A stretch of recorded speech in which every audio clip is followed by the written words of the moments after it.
Alright, so guys, tatabasin na natin yung mais. So, magtanim ay di biro, magapong nakayuko. Aray.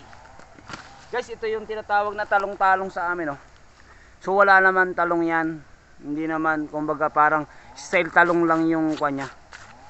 Yan. So, ito guys, oh, pwede pang itanim to, yung nyug na to. Yan, oh. So, hindi namin kinakopra na yung ganyang kataas. Tinatanim na namin, walang sakit yan, oh. Ganda, gandang itanim yan guys, yung ganyan. Kailangan complete ka, naka-mask ka, naka-gloves ka kasi Makate.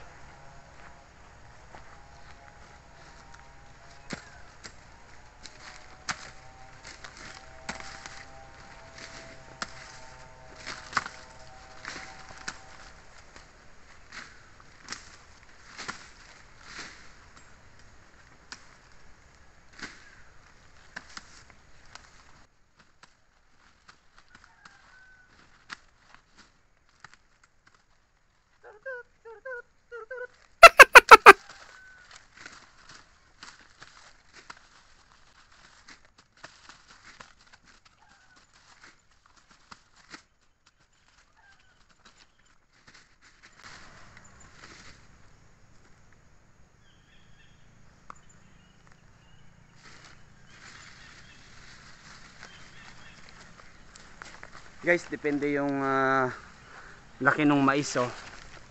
May malaki, may maliit. So dun banda maganda ron. So ito, ayan, oh.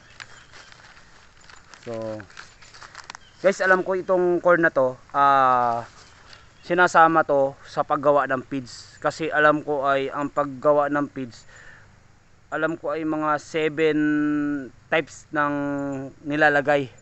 So may mais, may palay, mga ganon.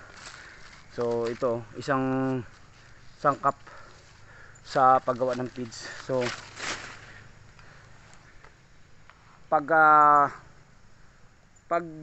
pala,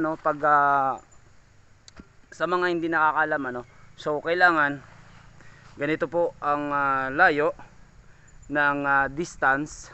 May sukat yan, nakalimutan ko na, basta ito tsaka ito, ganyan po yung layo ng pag-itan ng raya. Yan po. Then isang 1 foot, 1 foot po ang pinakangkuhan, yung isang paa mo 1 foot, isang ruler ang pag-itan niya. So ganun po yung pag-itan niya pag tinatanim. Ganun po yun guys. Doon yung raya, yung ito, yung kanya, yung layo, ito yan. So ganun po yung kana. So ito yung alam ko, ito yung sinabi sa akin na kana, kung hindi ako nagkakamali, so correct nyo na lang guys. So yun lang po ang pagkakalam ko, 1 foot lang, 1 foot, yung 1 foot lang yung pagitan para makahinga yung mais nyo, makahinga siya, hindi siya yung dikit-dikit. Kasi pag dikit-dikit, maliit yung pinakang may gimbinhi. Kailangan nakakahinga. Yung pag tumayo siya, tingnan nyo guys, pag nakatayo siya, ayun, yung pag-itan niya ganyan, 1 foot, tingnan mo, ganyan, nakakahinga siya, tapos yung kanya, yung layo, yung raya, yan, ganyan, yan, ganyan dapat, tingnan mo, para may, yung pinakang kamay niya, nakaganon, yun, hindi nagtatamaan, tingnan mo guys, yun, ganyan dapat, yan, yung layo. So yung kwa naman, yung kanya, yung sunod-sunod, 1 foot, ganyan, yan guys, ganyan. So sa mga hindi nakakalam at gusto magtanim ng mais, sa mga taga Maynila dyan, gustong subukan yung pagbubukid dito, pwede naman kayong turuan, pwede kayong pumunta rito at pag-aralan. May kaunti rin naman kaming kaalaman sa pagtatanim. Siyempre dito na rin tayo lumaki sa bukid, although nagpunta tayo ng Maynila, although nagtrabaho tayo doon, siyempre ang mga magulang natin ay magsasaka at tayo ay pinalaki din sa magsasaka at tayo ay binuhay sa pagiging magsasaka nila. Okay? So tirahin ko muna to guys.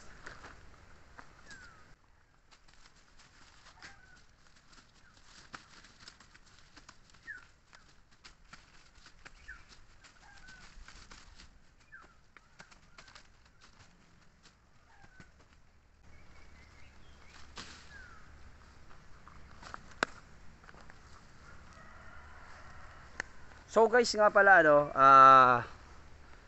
pag hindi ganun kataba yung lupa nyo, mayroong abono na binibigay ang agriculture. So hingi lang kayo sa kanila at bibigyan kayo. So ang pagtatanim na agriculture, ang lalagay ng abono ay 1 cup lang yung spoon. So 1 cup spoon, ilalagay mo 1 cup, then kailangan tabunan ng lupa. Kailangan nakatabon siya kasi pag naka-expose siya, sayang yung abono nyo. Pupunta lang sa angin. Kailangan may tabong lupa. Okay?